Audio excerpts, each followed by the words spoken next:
Assalamualaikum warahmatullahi wabarakatuh. Perkenalkan, nama saya Piana Larastika. Saya berasal dari kelas PAUD 6B. Baiklah, di sini saya akan mempresentasikan tentang mata kuliah pengembangan pembelajaran sentra. Yaitu yang pertama ada konsep dasar pembelajaran di PAUD.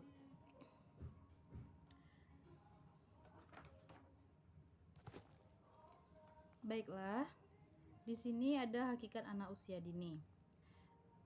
Sebelumnya, anak usia dini adalah kelompok manusia yang berusia 0-6 tahun berdasarkan Undang-Undang Nomor 20 Tahun 2003 tentang Sistem Pendidikan Nasional. Adapun berdasarkan para pakar pendidikan anak yaitu kelompok manusia yang berusia 9-8 tahun. Anak usia dini adalah kelompok anak yang berada dalam proses pertumbuhan dan perkembangan yang bersifat unik, dalam arti memiliki pola pertumbuhan dan perkembangan, koordinasi motorik halus dan kasar, inteligensi, daya pikir, daya cipta, kecerdasan emosi, dan kecerdasan spiritual, sosial emosional, sikap dan perilaku, serta agama. Bahasa dan komunikasi yang khusus sesuai dengan tingkat pertumbuhan dan perkembangan anak.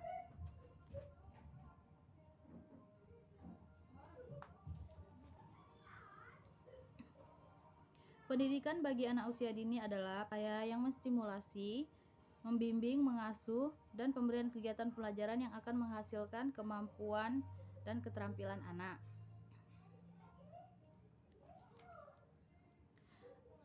Adapun tujuan kegiatan pendidikan anak usia dini. Dasar pendidikan merupakan suatu asas untuk mengembangkan bidang pendidikan dan pembinaan kepribadian. Pendidikan memerlukan landasan kerja untuk memberi arah bagi programnya. Pendidikan merupakan suatu kegiatan yang sadar akan tujuan. Oleh karenanya, tujuan merupakan salah satu hal yang penting dalam kegiatan pendidikan.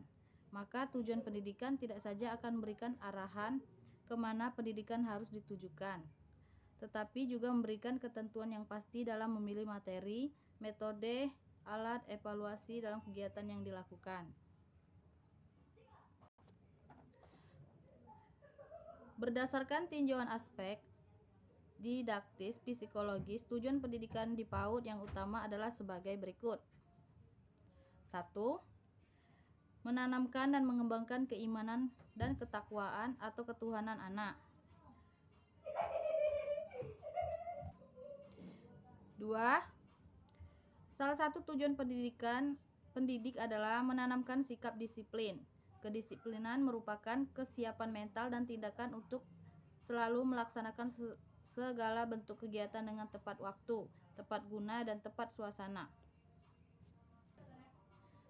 3. Anak mampu mengelola keterampilan tubuh, termasuk gerakan-gerakan yang mengontrol gerakan tubuh, gerakan halus dan gerakan kasar, serta menerima rangsangan sensorik atau panca indera. 4.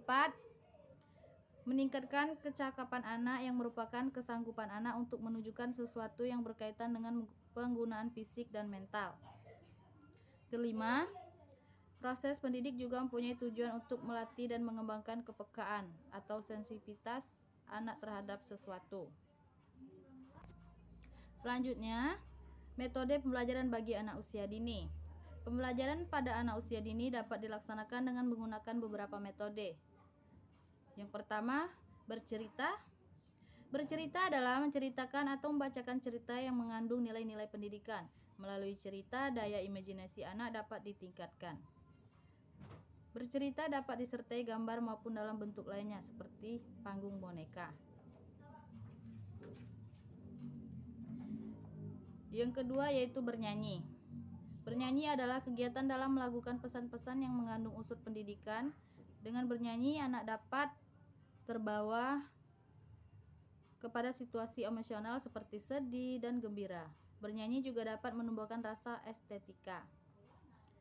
Yang ketiga, berdharma wisata, yaitu dharma wisata adalah kunjungan secara langsung ke objek-objek yang sesuai dengan bahan kegiatan yang sedang dibahas di lingkungan kehidupan anak. Yang keempat, bermain peran.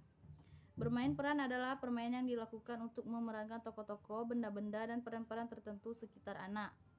Yang kelima ada peragaan atau demonstrasi. Adalah kegiatan di mana tenaga pendidik atau tutor memberikan contoh terlebih dahulu, kemudian ditirukan anak-anak. Yang keenam yaitu pemberian tugas.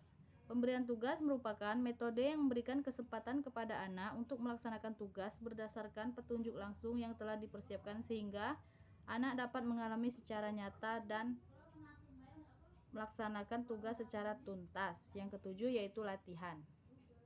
Latihan adalah kegiatan melatih anak untuk menguasai khususnya kemampuan fisik motorik yang menuntut koordinasi secara otot-otot mata dan otak.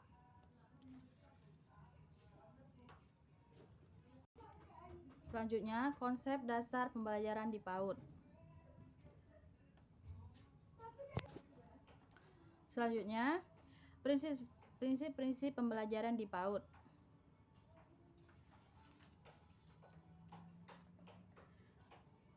Prinsip-prinsip teoritis dalam pembelajaran PAUD.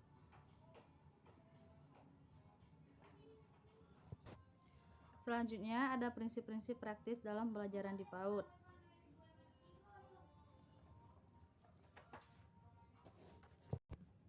Baiklah, selanjutnya strategi pembelajaran di PAUD. Kata strategi berasal dari bahasa asing strategi atau strategi yang biasanya digunakan sebagai istilah militer, khususnya dalam menyusun siasat untuk mengadakan pertemuan di medan lagi.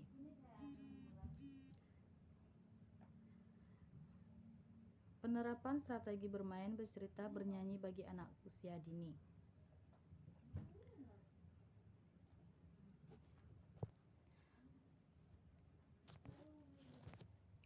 Baiklah, selanjutnya adapun manfaat strategi bermain, bercerita, dan bernyanyi bagi perkembangan anak usia dini, yaitu perkembangan bahasa. Aktivitas bermain adalah ibarat laboratorium bahasa anak yang memperkaya perbendaharaan kata anak dan melatih kemampuan komunikasi anak. Yang kedua ada perkembangan moral, perkembangan sosial, perkembangan emosional, perkembangan kognitif, perkembangan fisik, adapun perkembangan kreativitas. Baiklah, selanjutnya itu metode pembelajaran sentra.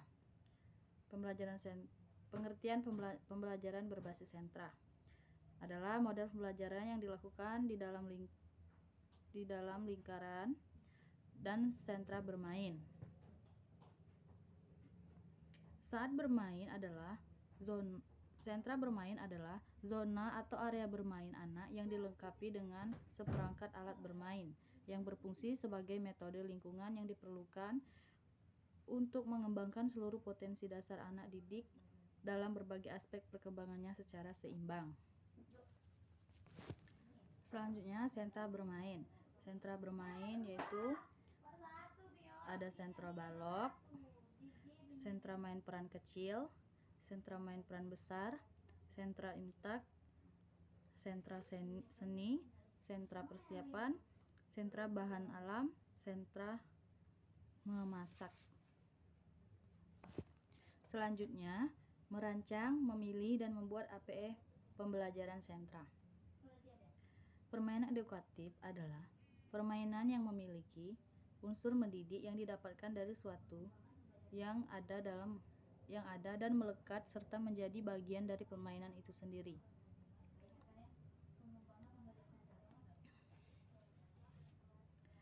Adapun manfaat alat permainan edukatif.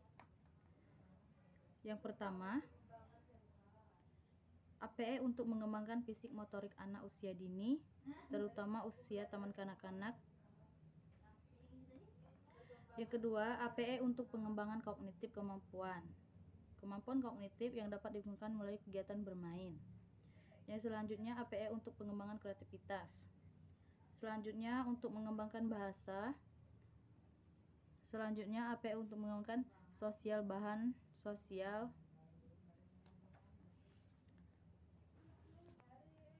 Baiklah, selanjutnya yaitu merancang desain sentra. Konsep desain atau rancangan. Menurut Tatang M. M. Amirin, konsep adalah rancangan, pengertian, pendapat, paham, dan cita-cita yang telah ada dalam pikiran. Secara umum, konsep adalah gagasan yang memadukan berbagai unsur kedalaman suatu kesatuan.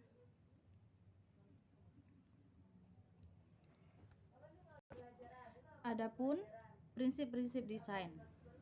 Yang pertama, membuat anak merasa aman.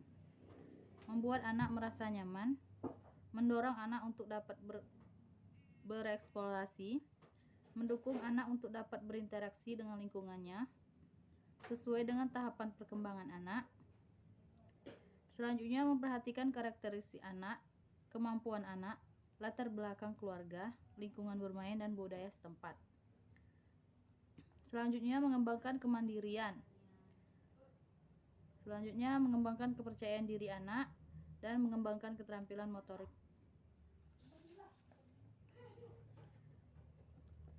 Adapun konsep interior. Di antaranya ada citra ruang, bentuk dan garis, warna, pencahayaan, pengawanan.